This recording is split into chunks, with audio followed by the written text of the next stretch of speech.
देखिए, वक़्फ़ की परंपरा तकरीबन 1500 साल पुरानी है। भारत में जब मुसलमान आए तो उन्होंने वक़्फ़ से रिलेटेड सोशल जस्टिस के तहत जिनके पास ज़्यादा ज़मीन थी, जायदाद था, तो उन्होंने इंसानी वेलफेयर के लिए अपनी संपत्तियों को दान की।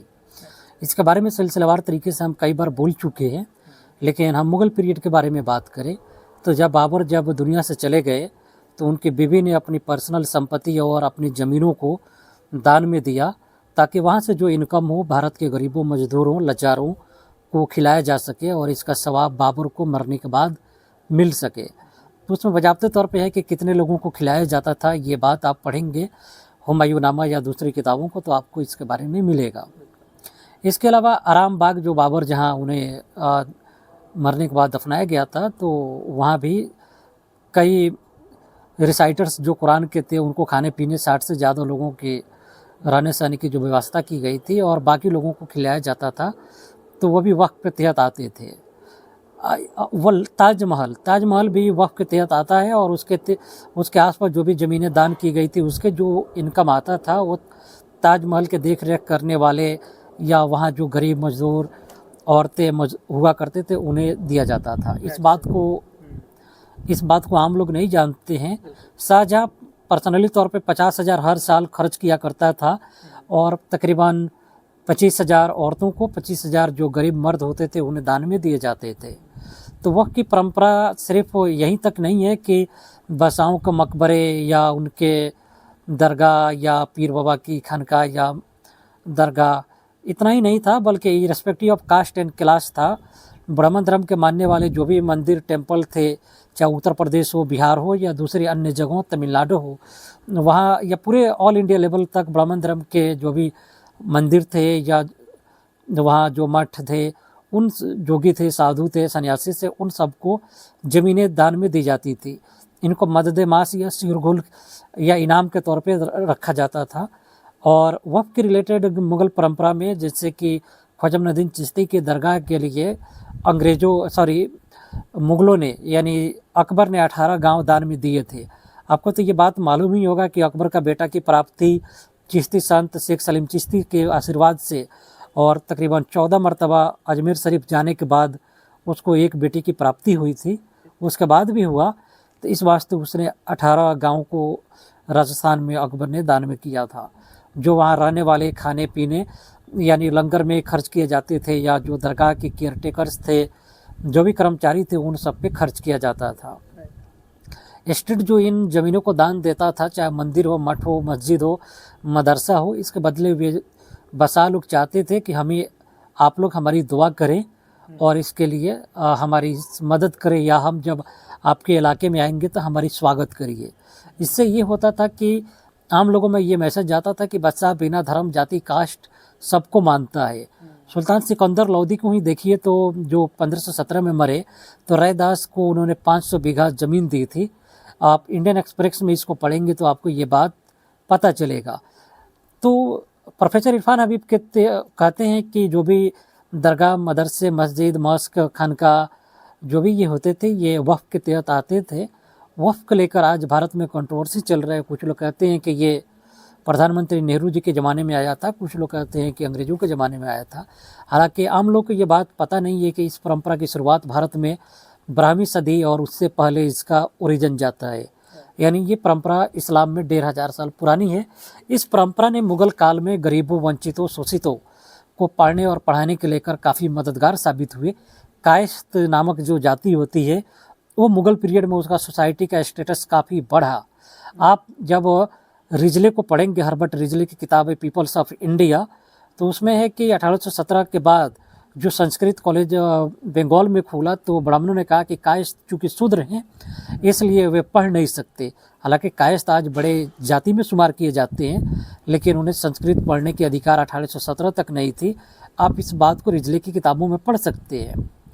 तो इन वक़्फ़ की परंपराओं ने इन कायस्थों या भारत के SC ST OBC समाज को पढ़ने और आगे बढ़ाने में काफ़ी मददगार साबित हुए। यहाँ तक कि मुग़लों के एडमिनिस्ट्रेशन में जो 50% के तक करीब शूद्र थे, जिन्हें महात्मा फुले ने शूद्र कहा है, मराठे थे और दूसरे धर्म जातियों के लोग थे, जिन्हें आदिवासी थे, ट्राइबल्स थे, दिगर जातियों के लोग थे, राजपूत थे, ब्राह्मण थे, तो ये इनमें से ज़्यादातर लोग मदरसों के पढ़े हुए लोग थे, खानकाहों और दरगाहों के पढ़े हुए लोग थे। ये बात आप लोगों को ये मालूम नहीं होगा। मुसलमानों में एक कमी रही है कि वे अपने बंद खोल में शामिल हो गए, मस्जिद से मदरसा तक। हालांकि ये सारी चीज़ें और लोगों के लिए भी खोल के रखे जाने चाहिए थे, ताकि जो भी भ्रम फैलता है ये दूर हो।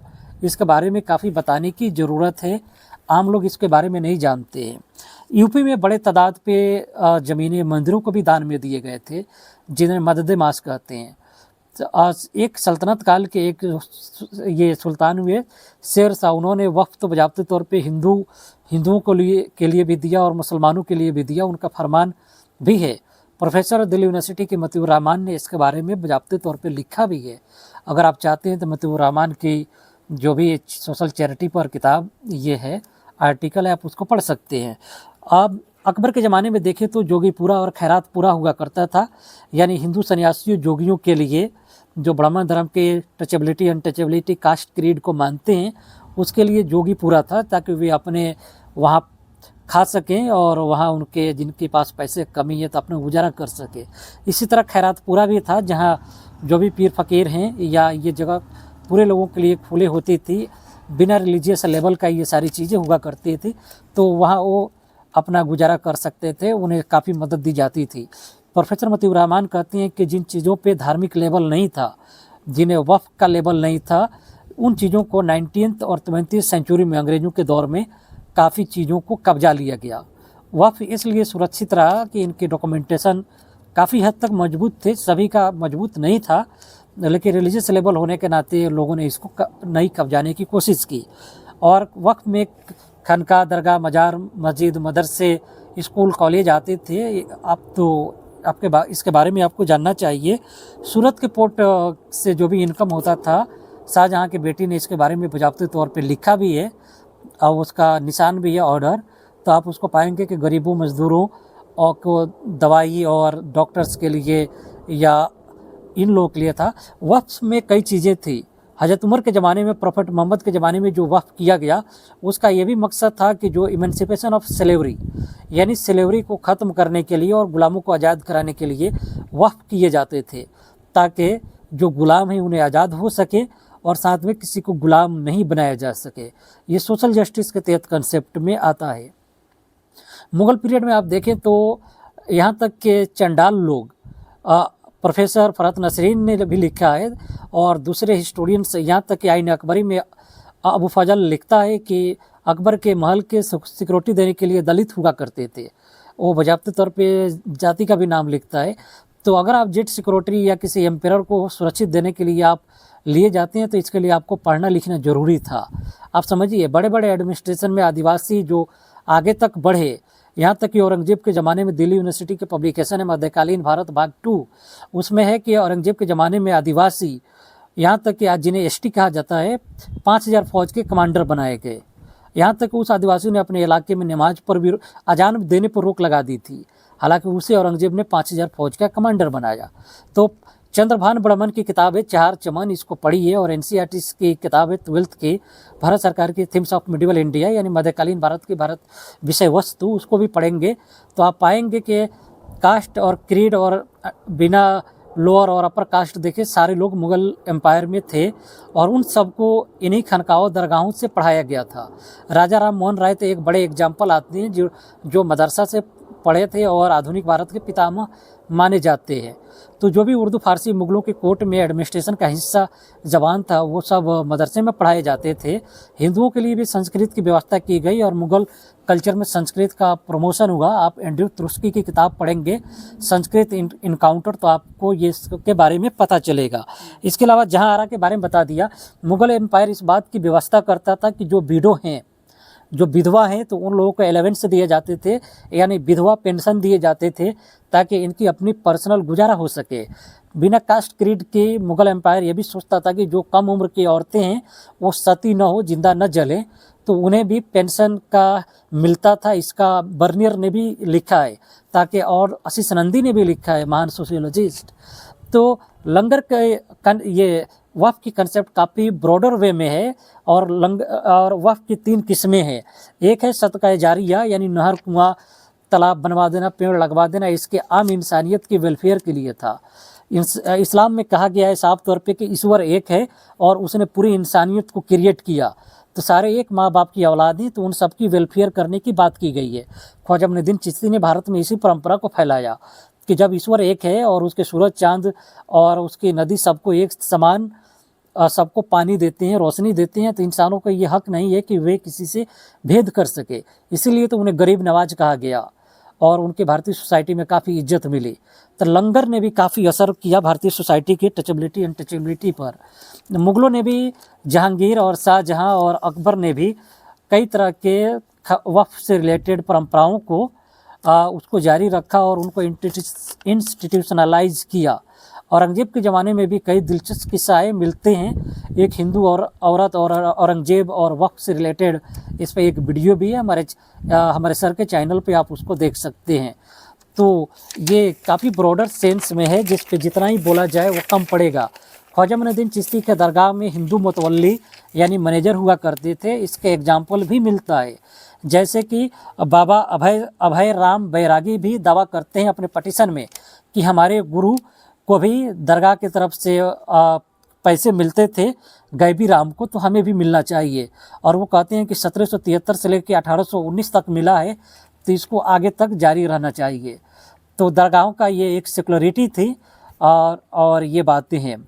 क्योंकि वक्त में आज जो परंपरा चल रहा है कि ऐसा ना कि मेजोरिटी गैर मुस्लिमों का हो जाए, तो फिर उनका सुनने वाला कौन रहेगा और टोकने वाला कौन रहेगा, इस बात का भी मुसलमानों में खासे खदशात और उसको लेके शंकाएं पैदा की जा रही हैं। तो लंगर को लेके कई चीज़ें हैं। आप बाबर को छोड़िए, अकबर से लेकर हुमायूं से लेकर औरंगजेब तक, उसके बाद तक इसके चर्चे मिलते हैं। आइए हम बात करते हैं औरंगजेब की औलाद। औरंगजेब का बेटा था शाह आलम, जिसे बहादुर शाह फर्स्ट कहा जाता है। उसने सन्यासी लाल बैरागी को इतना गाँवों को दिया कि आप अंदाज़ा नहीं लगा सकते हैं। मुग़ल एम्पेरर फर्रुखसियर जो औरंगजेब का पोता था, और औरंगजेब का एक और पोता मोहम्मद शाह रंगीला ने भी बाबा लाल बैरागी को बिहार में और उनके मठ के लिए ज़मीनें दी, जो 1892 आते आते 292 गाँव से ज़्यादा उस मठ के पास ज़मीनें थी। 292 से ज़्यादा ज़मीनें थी।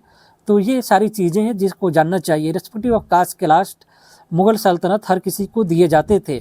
अंग्रेज़ों ने बजाबते तौर पे हिंदू मंदिरों के लिए ट्रस्ट बनाए। इंडोमेंट कई तरह के मद्रास हिंदू ट्रस्ट या जो भी आंध्र प्रदेश इंडोमेंट एक्ट आता है या ट्रस्ट आते हैं, दूसरे ये वक्फ से ही रिलेटेड, माने उसका अलग मामला है। यानी जो इस्लाम के से रिलेटेड रहा, मस्जिद मदरसा खानका, इसे वक्फ कहा गया और मंदिरों के लिए ट्रस्ट बनाए गए। क्योंकि ब्राह्मण धर्म में इसका सेंस नहीं था वक्फ से रिलेटेड या दूसरी चीज़ों को, तो अंग्रेज़ों ने उनको संपत्तियों को बचाने के लिए ट्रस्ट क्रिएट किए। तो इन चीज़ों को जानना चाहिए आम लोग जिसे नहीं जानते हैं। Thank you so much. आप इसको ब्रॉड वे में समझिए और जानने की कोशिश करें।